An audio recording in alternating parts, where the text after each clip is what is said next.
Hello అండి, అందరికీ నమస్కారం.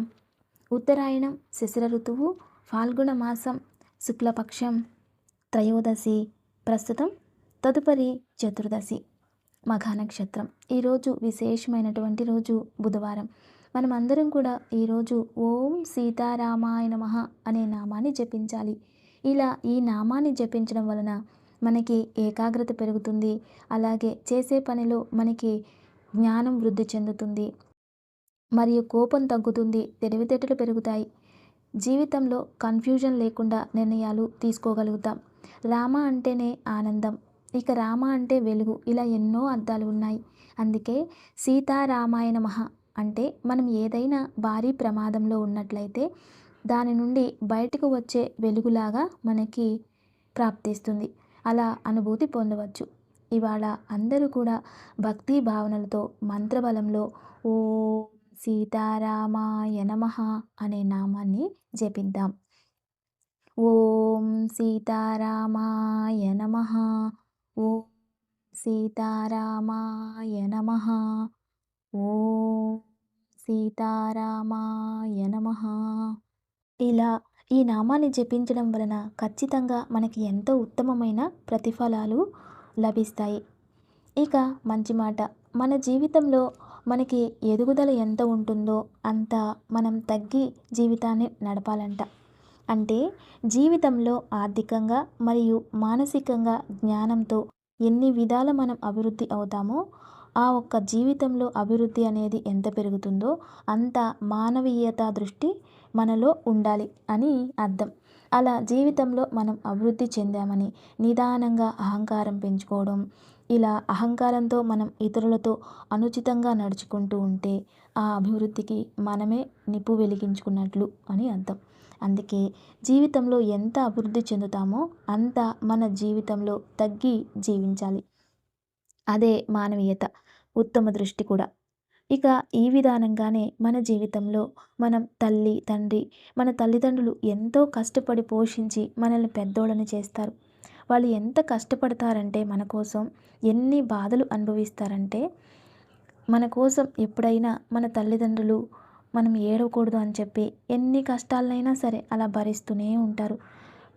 పిల్లలు నిద్రపోతూ ఉన్నప్పుడు వాళ్ళు పనులన్నీ ముగించుకొని మళ్ళీ పిల్లలు లేచేసరికి ఆ తల్లి వచ్చి తన బిడ్డని ఒడిలోకి తీసుకొని ఎత్తుకొని అలా ఆడిస్తూ తిరుగుతూ ఉంటుంది. ఇలా ఎంతో జాగ్రత్తగా పిల్లల్ని కాపాడుకుంటారు. ఆ పిల్లలకి చిన్న వయసులో ఏదైనా జ్వరం కానీ తలనొప్పి కానీ ఇలా ఏదైనా ఆరోగ్య సమస్య వస్తే వాళ్ళు కనీసం భోజనాలు కూడా తినడం మానేసి పిల్లలకి సేవలు చేస్తూ చక్కగా అలా కాపాడుకుంటారు. అలా చిన్న వయసు నుండి మన తల్లి తండ్రి ఎంతో సాక్రిఫైసెస్ చేసి ఉంటారు పిల్లల కోసం. వాళ్ళు గొప్పోళ్ళు అవ్వాలని, మంచి స్థాయికి వెళ్ళాలని ఎంతో కృషి చెంది ఎప్పుడు కూడా ఇతరుల ముందు తల దించకూడదు అని వాళ్ళ కష్టాల్ని దాచుకొని పిల్లలకి కష్టపడి పెంచుకుంటారు. ఆ పిల్లలు పెద్దోళ్ళైన తర్వాత ఎటువంటి పరిస్థితులు ఉన్నాయంటే ఆ తల్లిదండ్రులు తల వంచి బతికే పరిస్థితులకి తీసుకొస్తున్నారు ఈ కాలంలో. అయితే ఒక తండ్రి తన కూతురితో, అమ్మ చిన్న వయసు నుండి నేను ఎన్నో కష్టాలు అనుభవించి ఎన్నో సాక్రిఫైజెస్ చేసుకొని నిన్ను పెంచి పోషించాను. నా జీవితంలో చిన్న కోరికమ్మ, నువ్వు తీసుకునే నిర్ణయం నాకు అనుచితం అనిపిస్తుంది, ఆ కోరికను వదులుకోలేవా అని అడిగితే అప్పుడు ఆ కూతురు అంటుందట, పెంచి పోషించడం మీ కర్తవ్యం, జీవితంలో ఎలా బతకాలి అనేది ఇక నాకు తెలుసు, కాబట్టి దీన్ని నేను వదులుకోను నాన్న అని తండ్రికి చెప్పిందట. ఆ మాట వినగానే ఆ తండ్రి ఆలోచన ఎలా ఉంది అంటే, నా జీవితంలో నేను ఏం తప్పు చేస్తే నాకు ఇలాంటి కూతురు పుట్టింది అని ఆలోచనలో పడ్డారట. అంటే ప్రతి తల్లి తండ్రికి ఇలాంటి పరిస్థితులు వచ్చినప్పుడు పిల్లల్ని కనడం తప్ప అనే కూడా అప్పుడప్పుడు వారు ఆలోచనలు వచ్చేస్తాయట. పిల్లలు కావచ్చు, పెద్దోళ్ళు కావచ్చు, లేదా మీరు చిన్న వయసులో ఇటువంటి పరిస్థితులు వచ్చి ఉండొచ్చు, మన ఇళ్ళల్లో జరిగి ఉండొచ్చు, మనం చూస్తూ ఉండొచ్చు. కానీ ప్రతి ఒక్కరూ గమనించాలి, మనం ఉండగానే మన తల్లిదండ్రులు మనం పిల్లల్ని కని తప్పు చేశాం అనే భావన వాళ్ళకు వచ్చినప్పుడు మనం బ్రతికున్నా కూడా చనిపోయినట్లే. అదే విధానంగా పిల్లలు మా తల్లి మా తండ్రి ఎందుకు వీళ్ళ కడుపులో పుట్టామా అని వాళ్ళు అనుకుంటే అదే రోజు వాళ్ళు కూడా స్వర్గస్థులైనట్లే. అందుకే జీవితంలో తల్లిదండ్రులు కావచ్చు, పిల్లలు కావచ్చు, ఎవ్వరు కూడా ఇలాంటి పరిస్థితులు తెచ్చుకోకూడదు. మన కోసం ఎంతో శ్రమించి, మన బాగు కోసం ఎంతో కష్టపడి పెంచి పెద్దవాళ్ళని చేసుంటారు. వాళ్ళకి జీవితాంతం కృతజ్ఞతగా ఉండాలి. ఎవరైనా సరే జ్ఞానంతో కావచ్చు, ఐశ్వర్యంతో కావచ్చు, లేదా వయసుతో కావచ్చు, మనం పెద్దోళ్ళయినంత మాత్రాన మనం కాస్త తగ్గి నడవడం అలవాటు చేసుకుంటే అందరినీ మనం గౌరవించొచ్చు. అందరూ కూడా మనల్ని గౌరవిస్తారు. కాబట్టి ప్రతి ఒక్కరు కూడా ఒదిగి నడుచుకోవడం అనేది జీవితంలో అలవాటు చేసుకోవాలి. ఇంకా రేపు హోలికా దహనం అనేది ఉంది. ఇది మన సాంప్రదాయం. ఎల్లుండి పౌర్ణమి, హోలీ పర్వదినం. రేపేంటి హోలికా దహనం అంటే హిరణ్యాక్షుడు రాక్షస వంశస్థుడు. అతను హరి విరోధి. అందువలన అతను నేనే భగవంతుడు అనుకుంటాడు. కృతయుగంలో ఆ సమయంలో అతని కొడుకు ప్రహ్లాదుడు అతన్ని ఎన్ని పరీక్షలు పెట్టినా, అతన్ని ఎంత హింసించినా అతని జీవితం అంతం కాదు. అప్పుడు తన చెల్లెలి సహాయం తీసుకుంటారు. ఆ చెల్లెలి పేరే హోలిక అని అర్థం. ఆ హోలిక తను ఏం చేస్తుందంటే తనకి అగ్ని స్తంభము అనే ఒక శక్తి ఉంటుంది. అటువంటి అగ్నిని ఎటువంటి ప్రమాదం లేకుండా రక్షించుకునే వస్త్రాలను ధరించుకుని దానిపై ఆ ఒక భక్త ప్రహ్లాదుని కూర్చొని అగ్నిని సృష్టిస్తారు. అప్పుడు ఏమవుతుంది అంటే ఆ నారాయణ భక్తుడై ఉండడం వలన ఆ భగవంతుని అనుగ్రహంతో ఏదైతే హోలికా వస్త్రాలు ఉంటాయో అతను కాలిపోకుండా ఆ వస్త్రాలు ఇతనిపై వచ్చి ఆ హోలికా దహనం అయిపోతుంది. అంటే దాని అర్థం చెడు కాలిపోయేదానికి ప్రతీక, ప్రకృతిలో చెడు వెళ్ళిపోవడానికి ప్రతీక అని అర్థం. అందుకే రేపు విశేషంగా రైతులు కూడా హోలీ దహనం చేస్తారు. దానికి గుర్తుగా చిన్న ఇంటి బయట పేడ పిడక లేదు అంటే ఈ సంహితలు అంటాం కదా, అటువంటి వాటిని 3 రకాల నూనె పోసి దానికి నిప్పు పెట్టి ఇంటి సింహద్వారానికి దృష్టి తీసి ఇంటి బయట బాండి లేదైనా ఇనుప మూకుడు ఏదైనా పెట్టి దాన్ని కాల్చేస్తారు. అలా కాల్చేసిన తర్వాత అది బూడిదైపోతుంది. ఆ బూడిదైన దాంట్లోకి కాస్త నల్ల మసి తీసి ఇంటి సింహద్వారానికి మరియు అందరూ నుదుటన పెట్టుకుంటారు. దీని అర్థం ఏమిటంటే మాకు చెడు దూరం అయింది, అంతేకాదు ఇది ప్రకృతిలో మార్పు అని అర్థం. అలా రేపు హోలికా ఉత్సవం అని ఆచరిస్తారు. హోలికా దహనం అని కూడా ఆచరిస్తారు. మరియు ఎల్లుండి పౌర్ణమి గడియలలో విశేషంగా రాధాకృష్ణులు బృందావనంలో హోలీ పర్వదినం అని ఆచరిస్తారు. దానికి దీనికి చాలా వ్యత్యాసం ఉంది. అంతేకాకుండా రేపు కామదహనం అని కూడా ఉంటుంది. ఎన్నో సంవత్సరాలు సాక్షాత్ పరమేశ్వరుడు ధ్యానంలో ఉండిపోయి ఉంటాడట. ఆ ధ్యానం భంగమైతే బయటికి వచ్చి పార్వతీదేవిని వివాహం చేసుకుంటే వాళ్ళిద్దరికీ జన్మించిన కార్తికేయ నుంచి ఒక రాక్షసుడు అంతం అనేది జరగాలి. ఆ ధ్యానాన్ని ఎవరైనా అంటే ఆ ధ్యానం నుండి బయటికి తీసుకురావాలి. అప్పుడు కాముడు అంటే రతి మన్మధులు అని అర్థం. వాళ్ళు నృత్యం చేసి చెరుకు బాణాన్ని వాళ్ళపైన వదిలిన రోజు ఆ శివుడికి ఆగ్రహం వచ్చి త్రినేత్రంతో అంటే 3వ కన్నుతో ఆ దృష్టి పడడం వల్ల కాముడు దహిస్తాడు. అలా దహించిన తర్వాత తన భార్య రతి ఇది కళ్యాణం కోసం మేము చేసింది. ఇంద్రుడు దేవతలు విన్నపంతో మేము ఇలా వచ్చి ఇలా చేశాం. కానీ నా భర్తని నేను కోల్పోయాను.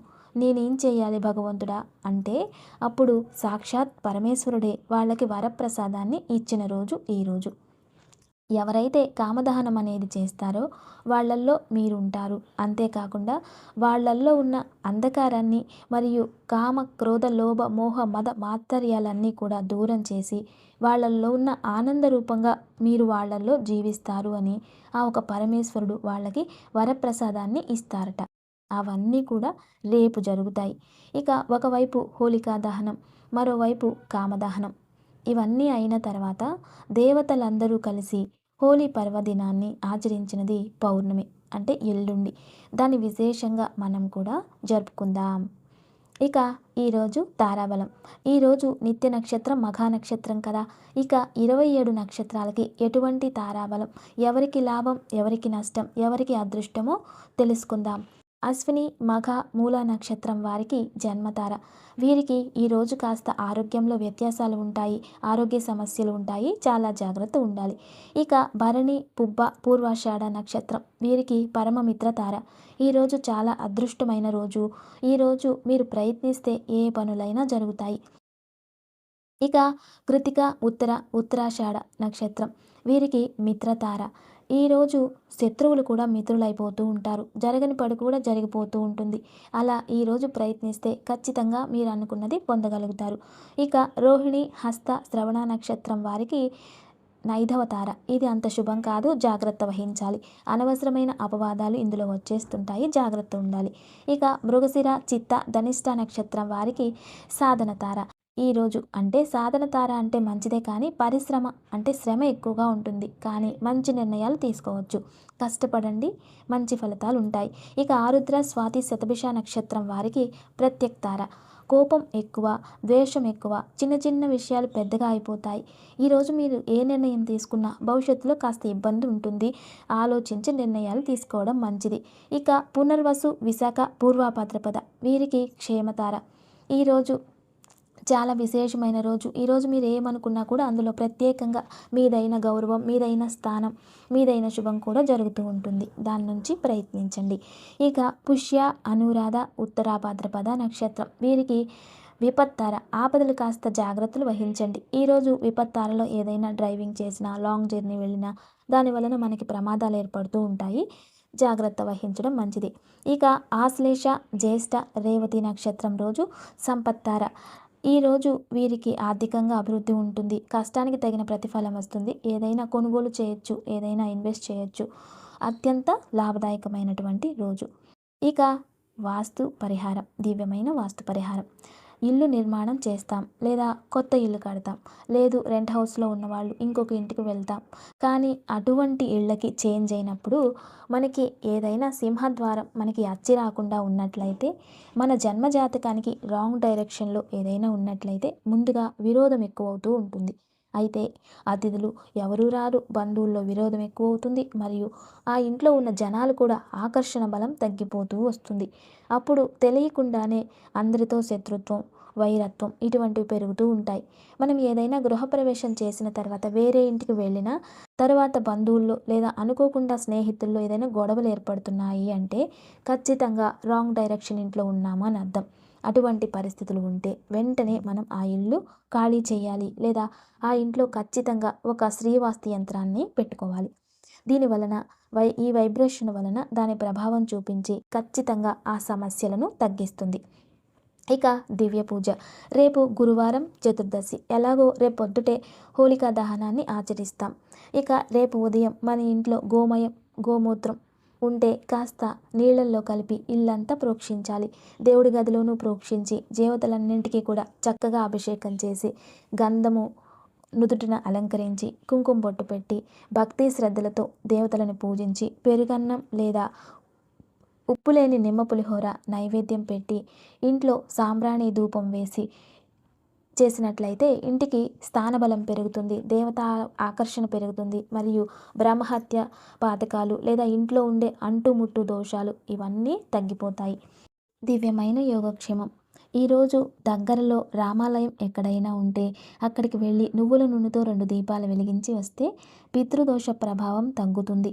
అంతేకాదు, పితృదోషం వలన సంతాన లోపం లేదా పితృదోషం వలన వంశాభివృద్ధి లేదు అనుకునేవారు ఈరోజు పితృనక్షత్రం, అందువల్ల రాములు వారి దర్శనం చేసుకొచ్చినట్లయితే ఖచ్చితంగా పితృదోష ప్రభావం తగ్గి సత్సంతానం ప్రాప్తిస్తుంది.